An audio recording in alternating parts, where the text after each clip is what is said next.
Everyone, this is John Maddox. Hey, I'm just commenting on the whole Mike Israetel and Mike Mentzer saga. I've been training with high intensity training since probably around 1990, and won numerous national titles. I'm currently the world deadlift champion in the AAPF, and I only train twice a week. So, if you listen to Mike Mentzer, he even talks about that. The optimal training, if you're a drug free athlete like I am, is that you really can only train heavy twice a week. And what I've learned from the amount of years that I've been doing this is that I can only do legs heavy. Like I do deadlift every other week, and I do my heavy squats every other week. And then in between, I have a light week for legs. Upper body, I can get away with it for 3 weeks in a row of pushing it pretty hard. Sometimes I'll lighten up a little bit on the first week, but then, and I like to throw negatives in. Usually, the negatives I'll do in the squat. So if you look at my squat shorts, you're going to see me doing a negative with 680 pounds. And then eventually it becomes a partial squat, like I did with 660. I was doing a negative at that for a while. I actually haven't done shorts with me doing a negative on the deadlift. I will actually do that this upcoming Tuesday. And, with the bench, you got to have a spotter to really push and do the high intensity training. And I always peak up to a single top set. That's what I do. And then when I go to my assistance work, one set. So, like you said, if I've did my 4 sets of box squats, I do 3 sets of regular squats. And right now I'm doing singles on a lot of stuff. Except for assistance stuff, I'll do reps on that.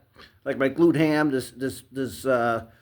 just yesterday, I did 8 reps, but I did hip thrust first. I did my light squat, and then I did some one-legged hack squats, and I finished up with crunches, for my abs. But that's my whole workout, right? 2 sets. I think I did 400 for the first set of hip thrust, 500 for the second set, and I actually did some reps on those. Reps of 5. I haven't done them in a while, but I got a deadlift meet coming up here on December 13th.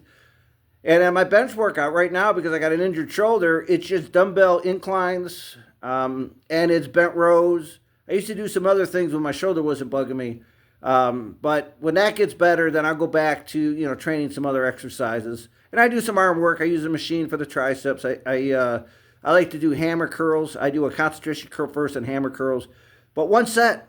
After I do all my bent rows, it's just one set of hammer curls, one set of concentration curls. I usually do the concentration curls first and like superset. It's the only superset I do of a similar muscle group.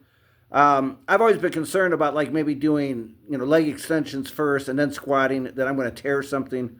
I've had enough injuries over my career. But like you said, yeah, next week I'll show you a negative on the deadlift and how you can do that. I do have some shorts of doing negatives with the squat. But yeah, I mean, the negative, you can handle more weight, and it helps your body to get used to it. And also do partials. We have platforms at our gym for partials. You can come down to the pin. I always like to use pins. If you're using pins properly, if something happens, then you can set it in the pins. You don't have to worry about damaging bars or the equipment. But anyways, this whole idea of leaving reps in reserve, all right, that's for guys that are on drugs, that are loaded up on steroids. Because as you add the drugs, you're going to get stronger just from the drugs. So you can get away with leaving a rep behind. But if you're a drug-free athlete, all right, try upper body, lower body, right?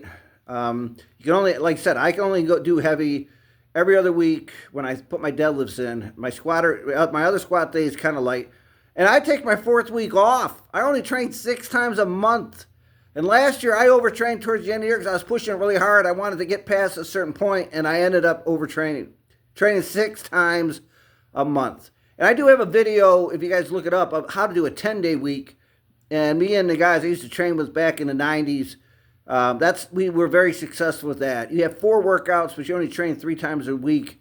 You just keep repeating them, and that brings your week out to a 10-day week, gives you more time in between your squats and deadlifts and your upper body work so you can recuperate. It's all about recuperation. It's not about the training. Anyways, John Maddox, like I said, 7-time national deadlift champion, current AAPF world record holder in the deadlift, signing out. See ya.